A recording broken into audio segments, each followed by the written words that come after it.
Alrighty, ladies and gentlemen, it is time for your late, out of date, Raw review. I actually watched the full show for the first time in about a month there. And I gotta say, dogs, after watching Slammiversary, it felt good watching a real wrestling show like Monday Night Raw. The motherfucking A Show up in this bitch. So it started off with Enzo cutting a promo against Big Cass. It was a decent promo, I guess. It cuts to Big Cass backstage watching the monitor. He starts talking shit or whatever, and Enzo jumps him from behind. They have a little brawl and they got separated there, so I thought that was a decent segment there. It told the story, dogs. Continuing the storyline there, progressing the story there. In the first match, Sasha and Bayley defeated Nia Jax and Alexa Bliss. An okay match, I guess, nothing special there, but them bodies, boy. Sasha Banks and Alexa Bliss, they got some of them shapes on them bitches, though. Holy shit! Second match, Cedric Alexander defeated Noam Dar. Another short match between these two with Alicia Fox there. I think they need to just fuck off with this garbage. It's lame, it sucks. Nobody gives a shit about Alicia Fox and her dumbass nonsense. Nobody gives a flying fuck about Noam Dar. Shit like this, just get the fuck out there. Come back with a different story that people actually care about. You know, and these quick 2-minute cruiserweight matches, what's the point there? These guys are supposed to be good wrestlers, showcase the supposed good wrestling or whatever. Then you had Miz TV, and Miz cut a pretty good promo on Ambrose, calling him a goofy guy, how everybody thought he had potential. He was supposed to be the next Roddy Piper. He was supposed to be the breakout star of the Shield, but he turned out to be a big goofball, pretty much saying the truth about him there, so. And then Ambrose came out, Slater and Rhino, they wanted Intercontinental title matches. Big Crazy Coit Angle came out and set up an Intercontinental match, which led to the third match. Miz defeated Heath Slater. The IC belt was on the line, so at least we had a little something. Heath Slater gets a title shot or whatever. You get a bit of excitement for the IC belt, and pretty much Dean Ambrose got his ass kicked by the Miz Taraj after this match there. Hopefully after this, Miz can move on to a different opponent. Maybe they can work on trying to recreate Dean Ambrose, make him a little less goofy or something, I don't know there. Then we had Goldust and his little movie about how he beat up RTruth. RTruth came out to attack him or whatever. They were telling a story there, progressing a storyline. Who gives a fuck? Just get this crap over with. Have your little match on the pre-show and fuck off there. Fourth match, Seth Rollins defeated Kurt Hawkins really quick. Another squash match or whatever. Then he cut like a minute-long promo on Bray Wyatt, and this just felt flat and cheap to me there. A little squash match. Instead of having a good match with Rollins where he can showcase his talent or whatever, You get a shit throwaway squash match with Kurt Hawkins. And just a crappy promo with no excitement, no life, nothing in it. What's the fucking point, man?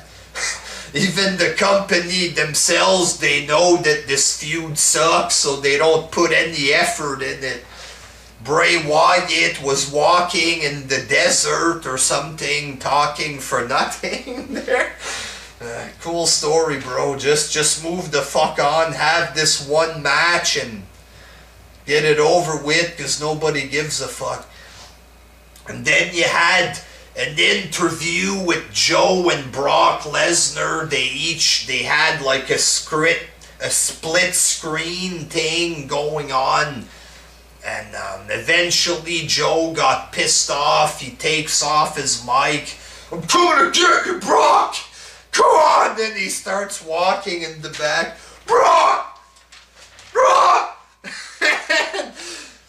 Then he got to where Lesnar was in the back there, and you know, like 100 people stopped Joe from getting to Lesnar. So I thought this was pretty good. I guess it was Brock Lesnar talking.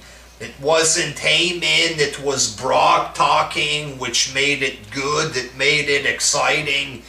I think when Lesnar talks, it's actually good. I don't know why he never cuts promos. When he does, it's actually cool to listen to him talk. He has a badass feel to him or whatever. He's an alpha male there, dog. I think they should let him talk more often. I don't know there. But I think this was pretty good. They didn't touch each other or anything, but it made me want to see the match a little bit more, so I thought it was good. In the fifth match, Neville defeated Mustafa Ali, and this was actually a pretty fucking good cruiserweight match. Mustafa Ali hit him with a couple of big moves at the beginning, and Neville just pretty much destroyed him for the rest of the match there. It's like he regrouped or whatever, and then he was just fucking him up for the rest of the match. I thought it was pretty good. Finn Balor defeated Cesaro in the sixth match. This was decent as well. You had the Hardys on commentary. Elias Samson came out to mess with Finn Balor, and eventually the Hardys showed up at ringside. There was a big brawl going on, and eventually Finn Balor got the win. I thought this was good, I guess. And then in the main event, Braun Strowman against Apollo Crews. So Strowman wanted competition. He was in Kurt Angle's face demanding competition. And eventually Titus O'Neil was talking to Apollo Crews. You know, Kalisto got a bit of fame by getting beat up by Strowman. Maybe you should fight against him, blah, blah, blah. So it ended up being Strowman against Apollo Crews. And Strowman just fucked him up hard there, just beat the fucking shit out of him. One big power slam, 1-2, picks him up there. Bam, hits him again, 1-2, and then he went into freak mode there. Starts licking his head or whatever, just going like mental kind of thing. Hits him again, bam, 1-2-3.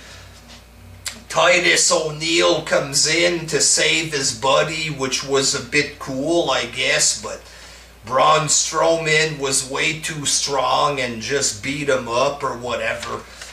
Strowman grabs Apollo Crews, throws him in the back of the ambulance like he did with Roman Reigns. He hits the ambulance for the ambulance to leave, but it just stayed there. He hits it again. Ambulance doesn't move. Then he walks up to the door, starts looking inside, and then it was Roman Reigns, baby, the big dog, comes out of the ambulance. Paclow!